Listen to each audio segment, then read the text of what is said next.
So let's go through a little summary on some of our chemical calculations. So first of all, here are some nice equations to balance, and also some equations, word equations for you to work out the formulae first and then balance them.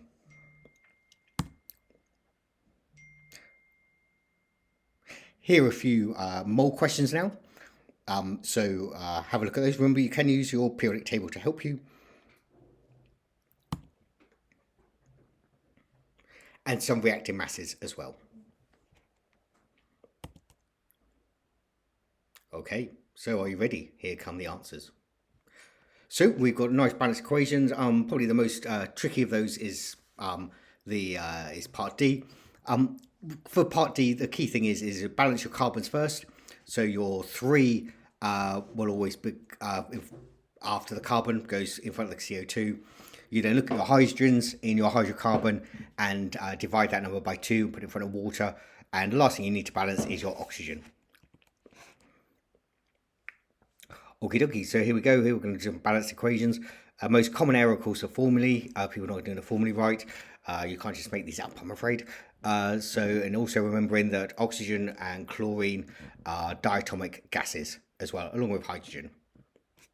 Here's some mole questions. So here we go. Here are how you would work them out. So if you're working out the mass is moles times molar mass.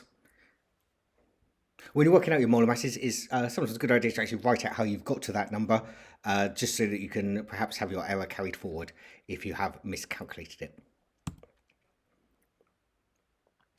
So we're now going to look at how many moles of... so you're now going to think a little bit more about what moles mean. So if we've got 1 mole of H2SO4, how many H's are there? Well, in every one H2SO4 there are 2 H's. So we've got to double that. We've got 2 moles. But we've only got 1 mole of SO4, 2 minus ions. Right, so we're going to do some reactive masses now. So how are we going to do this one? Well, the first thing you're going to do is always work out the moles of what you've got. And we have got 10 moles of H2. We then look at the molar ratio. For every 2 H2s, we only need 1 oxygen. So that means we need 5 moles of oxygen. And on your data sheet, it will show you 1 mole of any gas has a volume of 24 decimeters cubed, or 24,000 centimeters cubed. So we times that by 5. Now we're going to do reacting masses, another one. So again, we've got mass of sodium, so we can work out the number of moles of sodium we have. Once we've done that, we can look at the ratio. It's 4 to 2, or 2 to 1. So divide that by 2 to give us the number of moles of sodium oxide we're going to make, and times it finally by the molar mass of sodium oxide to give us 3.37 grams. So here we've got reacting gases now. So reacting gases, remember, the volume is directly proportional to the number of moles you have, because pressure and temperature have stayed the same. So we have got 4 decimeters cubed of hydrogen sulphide and 10 decimeters cubed of oxygen. So we have a think about that. If we have 4 decimeters cubed of H2S, the ratio of H2S to oxygen is 2 to 3. So we are going to need 6 decimeters cubed of O2 to get that to fully react. All our H2S will have reacted.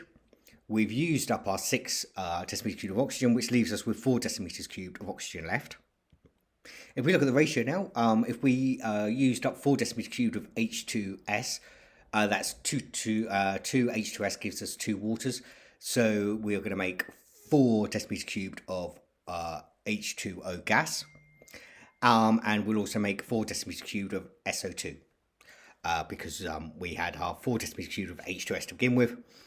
So our ratio between H2S, H2O and SO2 is 1 to 1 to 1. So in total, that means we have 12 decimeters cubed of gas.